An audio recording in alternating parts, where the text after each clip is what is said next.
لو جی، ہم نے سجن کو خط میں لکھا، ایک اور سجن نے ایک اور سجن کو چٹھی لکھ ڈالی ہے۔ علی امین گنڈا پور صاحب نے آصف زرداری صاحب کو چٹھی لکھی ہے اور بتایا ہے کہ جناب بات یہ ہے کہ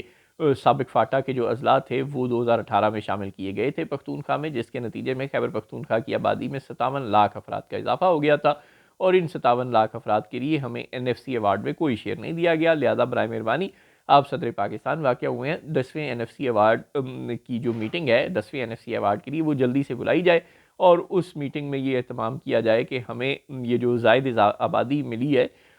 قبائلی علاقہ جات کے انضمام کی شکل میں، اس کے حصے کا NFC ایوارڈ دیا جائے۔ اب آصف زرداری صدر پاکستان ہیں اور پاکستان پیپلز پارٹی سے ان کا تعلق ہے، اور سندھ پر ان کی براہ راست اور بلوچستان پر ان کو زبردستی حکومت دے کر دی گئی ہے، ان کی لال بھی ٹپک سکتی ہے، وہ بھی یہ سوچ سکتے ہیں۔ ویسے مراد علی شاہ تو پہلے ہی بڑی دیر سے کہہ رہے ہیں کہ NFC میں ہمیں حصہ پورا نہیں ملا اور ہمارے بڑے مسائل ہیں، تو وہ بالکل اس خط سے موٹیویٹ ہو سکتے ہیں، NFC کا اجلاس ایوارڈ کے لیے اجلاس بھی بلا سکتے ہیں،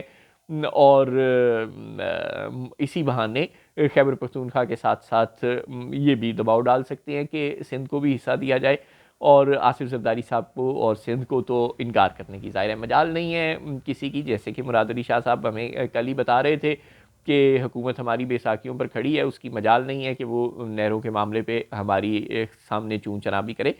تو یہی حال NFC ایوارڈ کا بھی ہے، اگر پیپلز پارٹی والے چاہیں تو اس وقت شہباز حکومت سے جو چاہیں مطالبہ منوا سکتے ہیں، اور اگر ان کی اس طاقت کی وجہ سے گنڈا پور صاحب کو بھی فائدہ ہو گیا تو بالکل پیپلز پارٹی اور تحریک انصاف کے درمیان تھوڑی سی برف پگھل سکتی ہے، تھوڑی سی قربتیں آ سکتی ہیں، اور ایونچولی یہ قربتیں آنی ہی آنی ہیں، ایونچولی نون لیگ نے اکیلے رہنا ہی رہنا ہے۔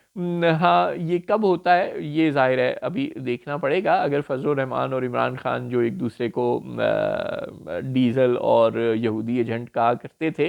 آج یہاں تک باتیں چل رہی ہیں کہ عمران خان وزیر اعظم اور فضل الرحمان صدر، اور یہ کہ فضل الرحمان اڈیالہ جیل جانا چاہتے ہیں اور عمران خان سے تحریری معاہدہ کرنا چاہتے ہیں، اگر یہاں تک قربتیں بڑھنے کی باتیں ہی شروع ہو گئی ہیں تو وہ دن بھی شاید کوئی زیادہ دور نہ ہو جب پیپلز پارٹی اور PTI بھی آپ کو قریب آتے ہوئے نظر آئیں گے۔ ہاں، مستقبل کے پولیٹیکل میپ میں نون لیگ آپ کو کہاں نظر آ رہی ہے یہ ظاہر ہے ایک سوالیہ نشان ہے۔ نون لیگ کے پاس بالکل چودھری برادران کی نسبت زیادہ منجھے ہوئے کئی بار کے وزیر اعظم اور وزیر اعلیٰ ٹائپ سیاستدان تو موجود ہیں، لیکن کیا نون لیگ کی پنجاب کی حکومت اور مرکز کی حکومت عوام کو اپنی جانب اٹریکٹ کر پا رہی ہے، یا صرف ٹک ٹاک ویڈیوز کے ذریعے یہ دکھایا جا رہا ہے کہ عوام اپنی جانب اٹریکٹ ہو رہے ہیں، اور سرکاری درباری قسم کے سرویز کے ذریعے یہ دکھایا جا رہا ہے کہ عوام اپنی طرف اٹریکٹ ہو رہے ہیں؟ اس بات کا فیصلہ اگلے آنے والے کسی بائی الیکشن، کسی بلدیاتی الیکشن میں آپ کو ہوتا ہوا نظر آئے گا، جہاں پر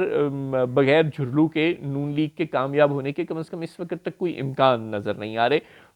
نون لیگ اپنے آپ کو اس سیاسی سیٹ اپ میں بہت تیزی سے ریلیونٹ بناتی جا رہی ہے۔ آپ کو پنجاب کی عوام کی دل جیتنے کی کوششیں کرتے ہوئے اور سڑکوں پر نکلتے ہوئے بیانیاں بنانے کی کوشش کرتے ہوئے نواز شریف کہیں نظر نہیں آ رہے۔ پتہ نہیں بڑھاپا ہے، خرابی صحت ہے، یا وہ دل برداشتہ بہت زیادہ ہے،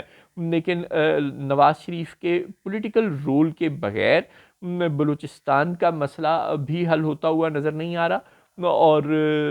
وہاں پہ کوئی سیاسی اور جمہوری عمل شروع ہوتا ہوا نظر نہیں آ رہا۔ آپریشن کے علاوہ بھی ظاہر ہے سلوشن چاہیے، وہ سلوشن ہوتا ہوا نظر نہیں آ رہا، اور پنجاب کے عوام بھی نون لیگ کی طرف واپس آتے نظر نہیں آ رہے۔ نیریٹو کی جنگ لڑتی ہوئی مریم نواز کہیں نظر نہیں آ رہی، وہ صرف اس وقت اپنی وزیر اعلیٰ شپ کو انجوائے کرتی ہوئی، وزیر اعلیٰ شپ کی طاقت کو ایکسرسائز کرتی ہوئی اور ویڈیوز بنواتی ہوئی اور اپنی تشہیر کرتی ہوئی نظر آ رہی ہیں۔ عوام کے دل جیتتی ہوئی وہ اس وقت بدقسمتی سے نظر نہیں آ رہی۔ کوئی نون لیگ کی طرف ووٹرز کی مراجعت ہوتی ہوئی اور PTI سے دل برداشتہ ہو کر ووٹرز نون لیگ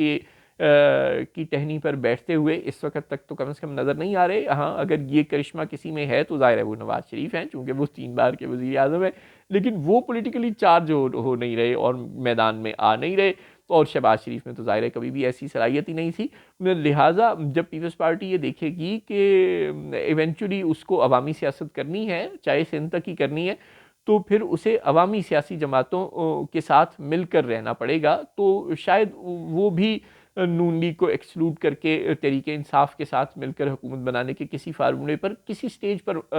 متفق ہو جائے، کیونکہ عوامی سپورٹ کے بغیر حکومت چل نہیں رہی۔ جس طرح ٹرمپ انتظامیہ پاکستان کے خلاف اقدامات کر رہی ہے، جس طرح سعودی عرب، یو اے ای، قطر سے پاکستان میں انویسٹمنٹ نہیں آ رہی، اس سے یہی لگ رہا ہے کہ یہ جو فارن پالیسی کے محاذ پر بہت بری طرح سے ناکامی ہے شہباز حکومت کی، یہ کسی نہ، اور اب اس ناکامی کا ڈائریکٹ خمیازہ اسٹیبلشمنٹ کو بھگتنا پڑ رہا ہے، کیونکہ پاکستان کی طاقتور ترین شخصیت پر پابندی امریکہ سے لگنا اس بات کا سگنل ہے کہ شہباز حکومت بری طرح سے فارن پالیسی کے محاذ پر ناکام ہے، اور اس ناکامی کا نقصان اب براہ راست اسٹیبلشمنٹ کو ہونا شروع ہو گیا ہے۔ اور جب اسٹیبلشمنٹ کو براہ راست کسی حکومت سے، کسی اپنے پولیٹیکل چہرے سے نقصان ہونا شروع ہو جائے، تو پھر وہ اس کے نیچے سے، اس کے پیروں کے نیچے سے زمین کھینچنے میں دیر نہیں کرتی۔ اور اگر ایسا فیصلہ کوئی اسٹیبلشمنٹ کرتی ہے تو پھر پیپلز پارٹی اور پی ٹی آئی کے مابین قربتیں کوئی بعید از کار بات نہیں ہے۔